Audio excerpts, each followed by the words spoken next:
जेब्लासिम बड'लेण्ड मोना जों जिराया नाथाय बिथाङा दिनै बेबायदि थासारियाव फैनानै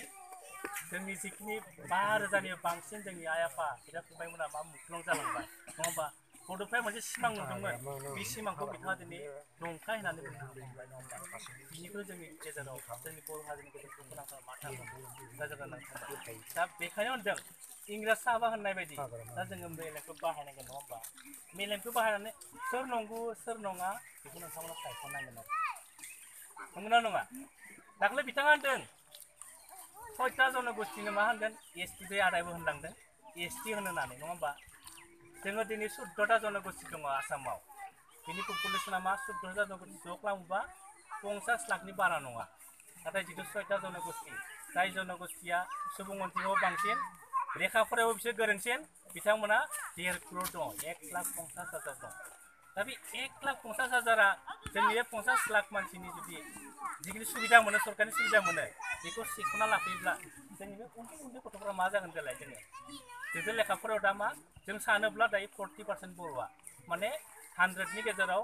40 जनाल' लेखा गोरों दाबो 60 जना लेखा रोङा अब्ला मा जागोन बै गोरों गोरों मानसिफ्रा जों एसटि जाफैयोब्ला नोंथांमोना नायदो बे हाग्रा ओनसोलाव थानाय जायफोर सुबुंफोर दङ 2002 मायथाइयाव भारत सरकारा मोनसे हानि मोनथाय होदों जायफ्रा ट्राइबेल जायफ्रा थागिबि बिथांमोना फरेस्ट ओनसोलाव हानि पाट्टाखौ मोननांगौ होननानै नङा होमबा प्रमिला रानी ब्रह्मआ जेब्ला आसामनि मिनिस्टारमोन बे फरेस्ट मिनिस्टारमोन नाथाय बिथाङा होनो हादों नामा हायाखै दाबो नोंथांमोना नायदो बाटा सिपर बे ढेकियाजुलियाव 60,000 70,000 बर' दङ ओरैबायदि माने दुखुनांथावना बिथांमोना MP इलेक्सन होनो मोनो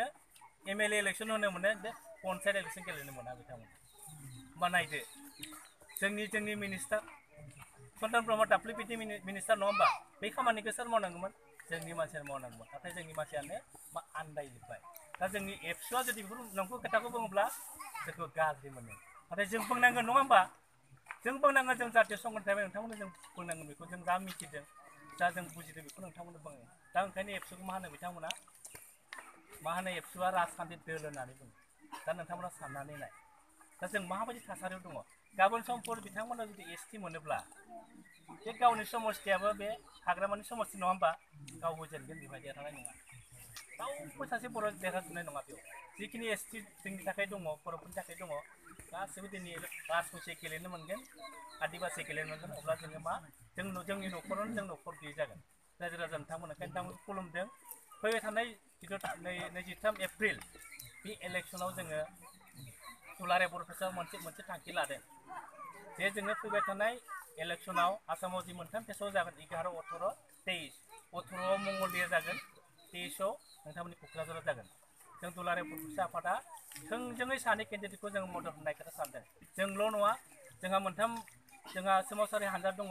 एबसु NDPP आरो people joint action committee for Bodoland movement जाय दिनै मोनथामा जयै बड'लेण्ड मुभमेन्टनि थाखाय जों सोमावसारबाय थादों बे मोनथाम हान्जाया क'क्राझाराव इउजित ब्रह्म आरो जोंनि मंगलदैयाव प्रदीप कुमार दैमारिखौ जों डाइरेक्ट जोङो मा सापर्ट होनानै देरहाहोनाय आरो बिनि अनगायै जायफोराव जोंनि बर'फोर दङ सनितपुर नङा बा तेजपुर लोकसभा समस्ति बिदिनो लखिमपुर थाहैबाय बिथिं गुवाहाटि थाहैबाय बिथिं मा थाहैबाय कलियाबर थाहैबाय बेवबो जोंनि अनेक बर'फोर दङ दा बिथांमोनखौबो जोङो बुंनानै इनडाइरेक्टलि सापर्टनि थाखाय जों खावलायदों आरो जोंनि खावलायनाया बेनो जे जोंनि समस्याखौ जों समाधान खालामनोबा जोंनि जानानै खोथा बुंनाय गोरों मानसिखौ जोङो दिल्ली जों डिस्ट्रिक्टआव हरनो हानांगोन आरो जोंनि नोजोराव दिनै जों मोनसे खोथाखौ जों गोग्गाना बुंनो हायो आरो बे जों बुंनाय बाथ्राबो नङा अलरेडि इन्डियानि गिदिर बे बातरि काकत नोंथांमोना मिथिगौ times of India Hindustan times नङा होमबा बेवहाय इउजित ब्रह्मआ मा मानसि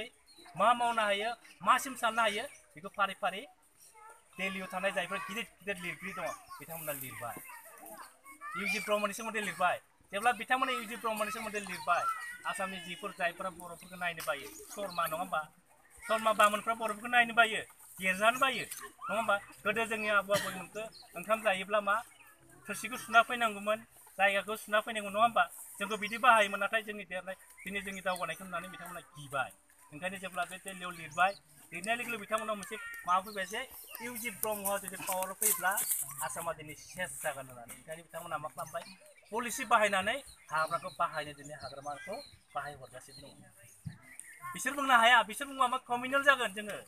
बर' हारसा गाबोननो अर दोनगोन ओंखायनो मा जोंनि मानसिखौनो बाहायनानै दिनै जोंखौनो गाग्लाबहरदों दिनै हाग्रामा बाहायजागोन मानो बाहायजागोन हाग्रामा बाहायजानायनि मोनसे कारना जाहैबाय दय आदाय होनदों क्रर क्रर थाखा जाबाय हाग्रामायाव दिनै मास मोनसेनि खोथा दै क'क्राझाराव आंनि लोगोफ्रा फैबाय थायो दिनेश कुमार तात मयजाम मैं क'क्राझाराव साबोलो जाम मैं फुनैसो हरबोले क'क्राझार डेभेलप होननानै बुङो आरो तेতিয়াले हा मैं आसो क'क्राझार होननानै लिंहरो आरो सानसे फैबा मास मोनसे आगोलाव मृदुल शर्मा आंनि लोगो शर्मा मानसि आरोखि आं ओरैबायदि खालामबाय बेखौ शर्मा बिसोर बामोन नालाय अमा बेदर जाहोबाय बेखौ साम' जाहोबाय लाथा जाहोबाय न'आव लाबोनानै आं बेखौ जाहोजोब्बाय आरो जै जाबाय बियो अमा बेदर गारनो हाला बियो गाहरि माखौ खाबा जाम होननानै बुंबाय थायो मास मोनसे आगोलाव फैबाय बियो